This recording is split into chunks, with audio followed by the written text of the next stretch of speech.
রেফারির শেষ বাঁশি, একদিকে শিরোপা জয়ের উৎসব, অন্য পাশে আকাশ ছোঁয়া বেদনা। চেলসির উদযাপন যেন কোনোভাবেই মেনে নিতে পারছিলেন না ফরাসি ক্লাবটির ফুটবলাররা। তাই তো সদ্য শিরোপা স্পর্শ করা চেলসির ফুটবলারদের ওপর হঠাৎই মারমুখী ভূমিকায় পিএসজির হাকিমি দোনারুম্মারা। তাদের সাথে যোগ দিয়ে ফরাসি কোচ লুইস এনরিকেও আক্রমণ করে বসেন জোয়া পেদ্রোর ওপর। মুহূর্তে আনন্দঘন পরিবেশ পরিণত হয় অন্ধকারে।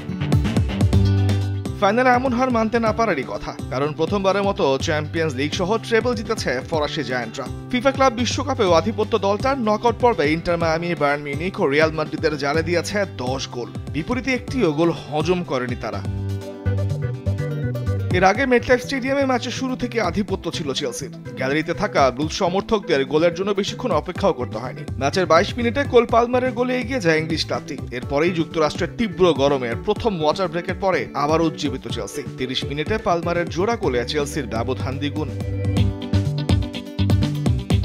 পিছিয়ে পড়া পিএসজি ম্যাচে ফিরতে মরিয়া, কিন্তু পালমারকে ঠেকাতেই হাকিমিদের নাভিশ্বাস। এই ফরওয়ার্ডের ক্রস থেকেই দলের হয়ে ব্যবধান 3-0 করেন জোয়া পেদ্রো। দ্বিতীয়ার্ধে একের পর এক আক্রমণ করেও কিছুই করতে পারেনি পিএসজি। শেষ পর্যন্ত সে 3-0 গোলের জয় নিয়ে দ্বিতীয়বারের মতো ক্লাব বিশ্বকাপে শিরোপা ওঠে চেলসির হাতে।